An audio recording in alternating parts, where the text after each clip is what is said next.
Think you could call a foul on your best friend? Step behind the felt with pool referee Sean Ahlers on the Lucky Breaks podcast. Learn what it takes to make quick decisions, stay impartial when refereeing friends, and handle everything from tricky shots like the double hit to controversial shots that can cause a scene. We hope you enjoy. Hi, everyone, and welcome to the next episode of the Lucky Breaks podcast. I am Erin Shulman, and our guest today is Sean Ahlers. And Sean is a highly respected and very active participant in our San Diego pool community. And he stopped by today to chat with us about aspects of being a referee in the game of pool. So welcome, Sean. Thank you for being here. Thanks. I'm excited to be here and be part of this. So Yay. Thanks a lot. Why don't you take a moment to introduce yourself, maybe tell us your origin story. How did you get started playing pool?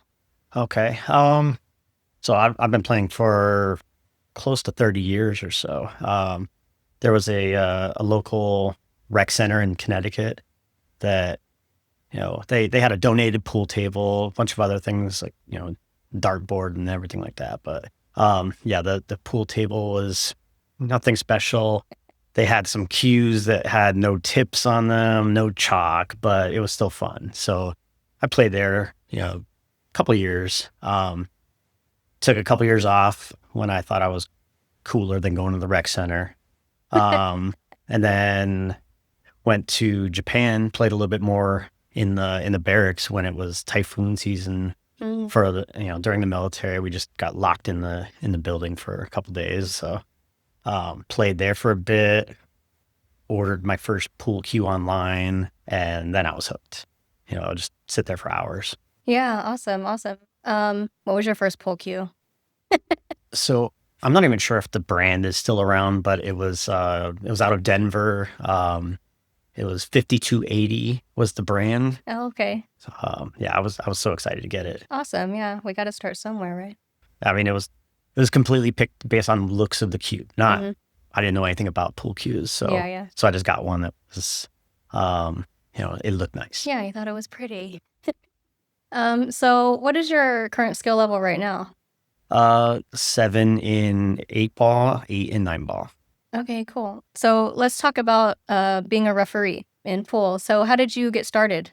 Well, after a few years of watching refs in blast cities, everything like that for APA, even nationals, I always thought it was interesting. Didn't think I would be able to do it, focus on the shot and be the one to kind of say yes or no. I didn't want that at first. But once I learned more about pool, about all the situations that might come up for bad hits, good hits, why they might ask a ref, I thought it was really, really interesting to me. I knew all the rules. It was just being the one to kind of call good hits and bad hits. So studied more of the rules, went and looked at all of the different tournaments in Vegas, and there's different rules for those, obviously. Oh, okay, yeah. Yeah, eventually they have a test that you take online. We got another guest speaker over here. Okay. I think he wants to sign up to be a ref. Oh yeah. Dear. We will pause while we have this Tater sighting.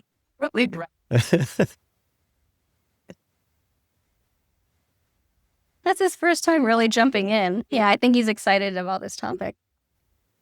So what skill level were you when you started reffing? So when I started, I was a 6 and 8 ball, 7 and 9 ball. Okay. Do you have to be a high skill level to do that, or is it open to lower skill levels? So originally they had something written in the APA rules and everything where they wanted you to be a 6 or above, either in one or both formats. But they've kind of opened it up a little bit more lately. As long as you have been playing a few years, maybe played a couple different formats, still take the test and kind of become a respected player in the community as well. So I've seen plenty of 4s and 5s do it as well. Oh, gotcha. Yeah. So what is the training like? Is there a certification or? Yeah. So the majority of it is studying a rule book and taking, I believe it was about 100 questions. So taking that test online first, but there was recently a class with current and past referees, kind of explaining some situations. Mm-hmm. So there were a couple dozen people in attendance for that. Anybody who was interested in becoming a ref was allowed to go and sign up for that and then take the test. Oh, that's cool. Yeah. So what kind of qualities do you think would make a good pool referee? Well, you need good eyesight for one. They don't want anybody who looks like they can't tell what they're looking for. Yeah. But being able to make quick decisions, that's Mm-hmm. key. You don't want to sit there and look like you can't decide on what's going wrong or right on the shot. Yeah. Good communication skills too. I mean, you might have to have a situation come up where you explain a rule and why it was good or bad, or something to bystanders. You have to tell them what was going on, what you're looking for even ahead of time. So you have to be able to really speak to the player and maybe the captains. So when you have to speak to the players, have you had any instances where there is a very controversial shot and maybe they were questioning your call? Yes. I mean, it happens a lot. Obviously, every call, somebody's going to like the call because it goes in their favor, or dislike it because it goes against them or their teammate.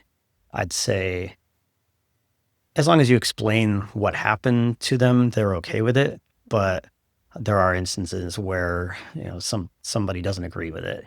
Even if you make the call, it could be that you were correct and they just don't agree with the rule, or they don't agree with what they saw.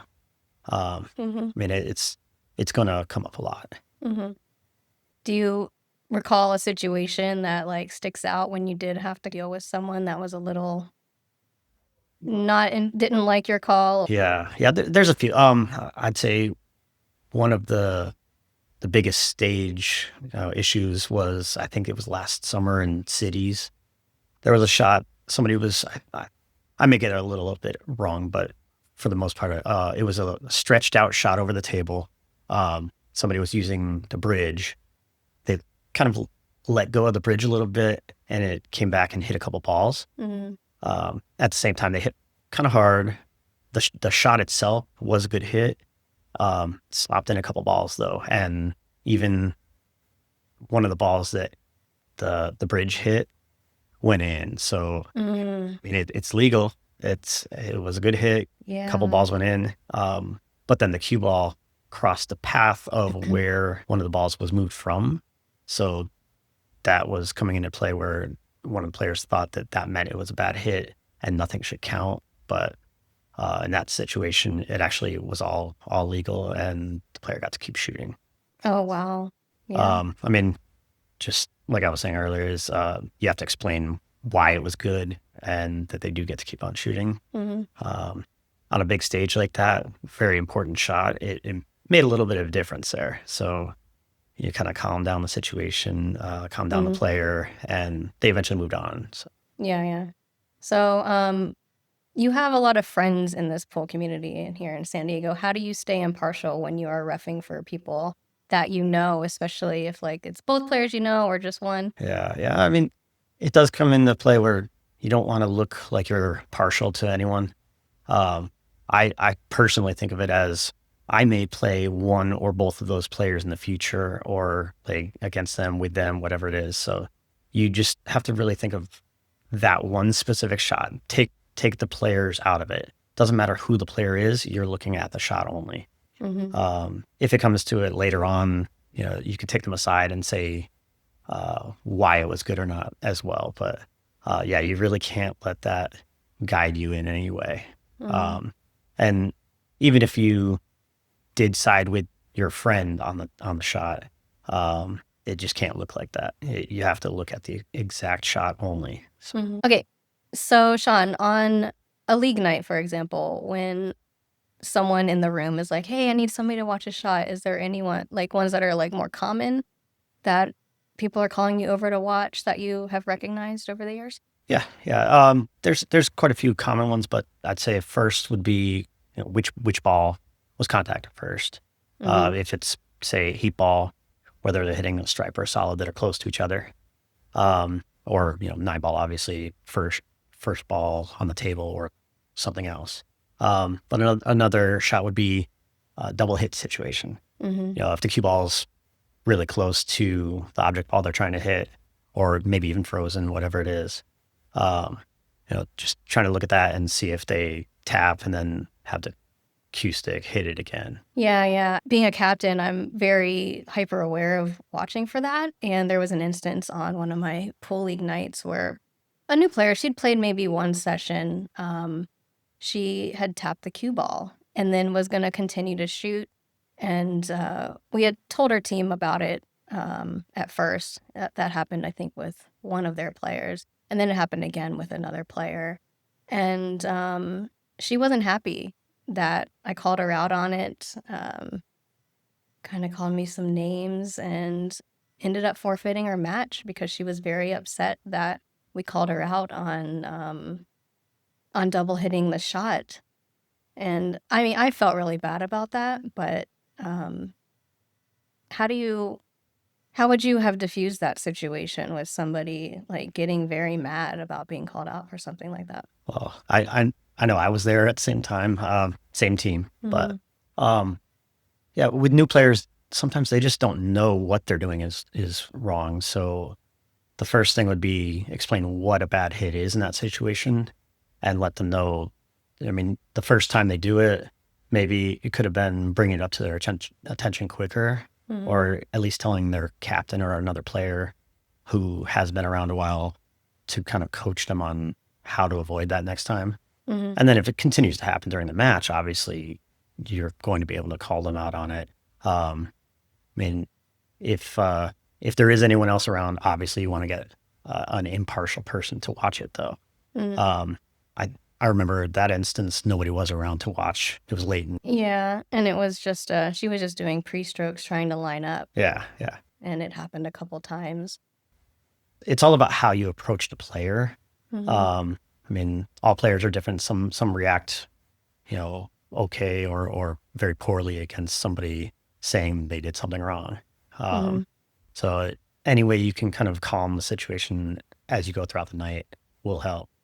If they still get unruly, I mean, there's not much you can do about it, other than just explain the rules, tell everyone on the team what the rules are, and see if they go and try to follow them. If not, when you are asked to ref a shot, are you using? Is it just things you see? Is it stuff you hear? Like, how do you train yourself to be able to see those sorts of instances? Like, there's some shots like you can physically see, like if someone double hit, and because the balls are rolling in a certain way. Is that something that, are there other shots where you have to hear it instead of see it? Sometimes you can hear it. Yeah. It's more likely you're going to see where the cue ball or object ball goes after contact. Okay. That's what you're looking for the most. Sometimes you can position yourself in the right spot to see where everything is going. But if there is an instance where maybe the cue ball is close to the object ball and maybe there's a third ball nearby, if you hear like a double click kind of quickly, you can tell if they're going to double hit and what it sounds like. I'd say if you are in that situation on your own, have somebody else intentionally double hit and you can see the difference and hear the difference. Yeah. So that's the thing. Like playing, that's why they say refs should have been playing for a few years, get kind of used to situations, what might arise, and knowing what to look for and what to listen for.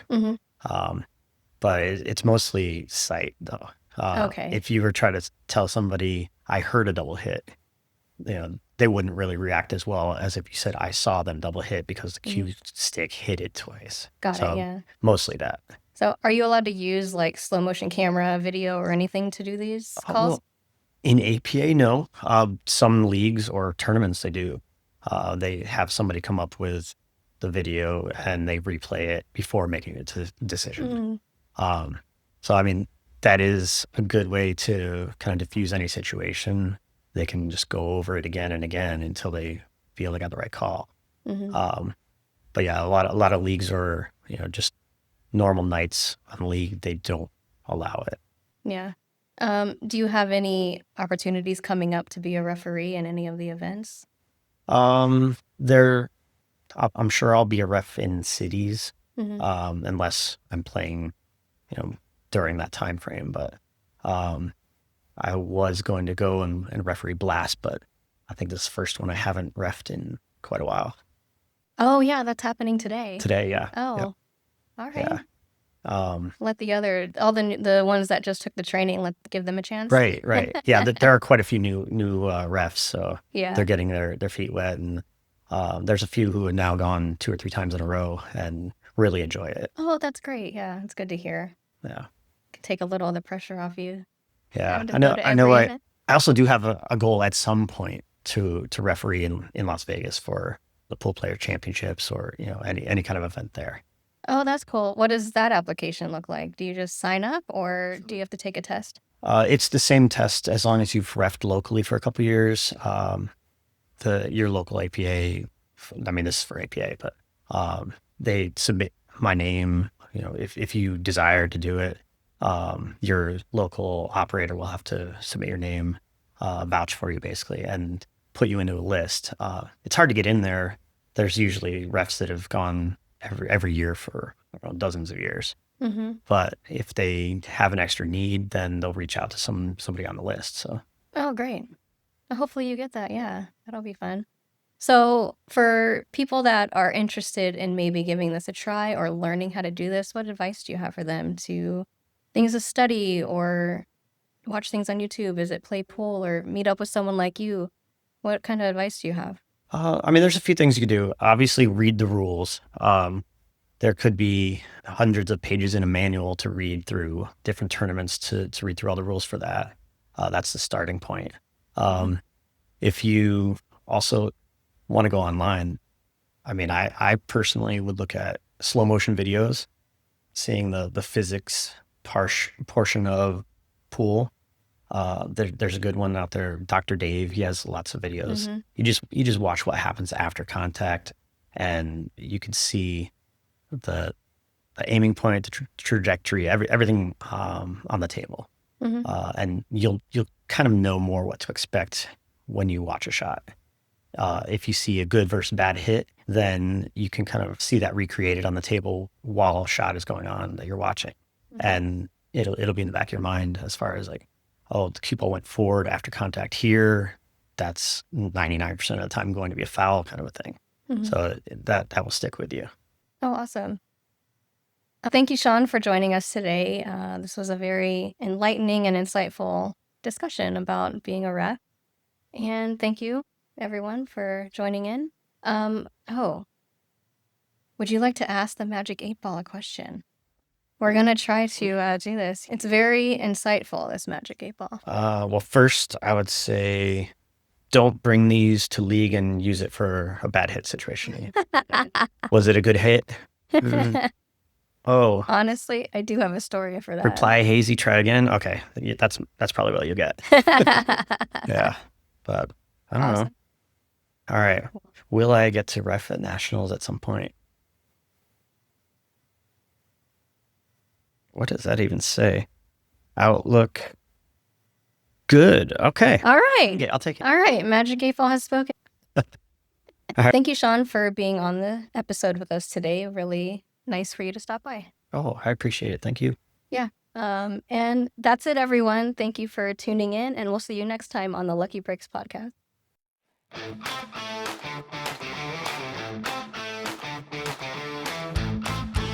Okay, so in a shot like this, we're looking for how close the cue ball is to the object ball.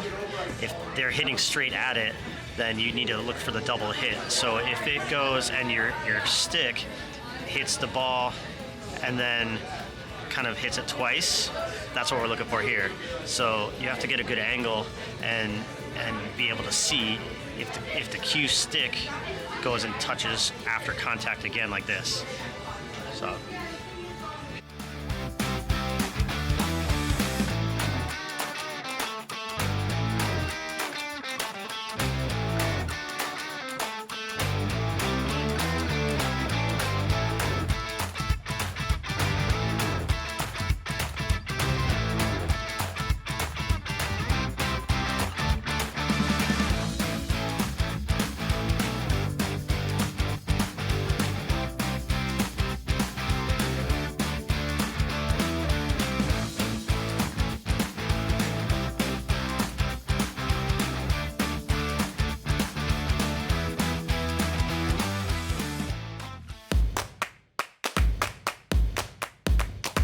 That wraps up another episode. A big thank you to our guest for joining us today and sharing their story. If you want to connect with our guest, their contact info can be found in the show notes for this episode. Also, please show your support by liking and subscribing.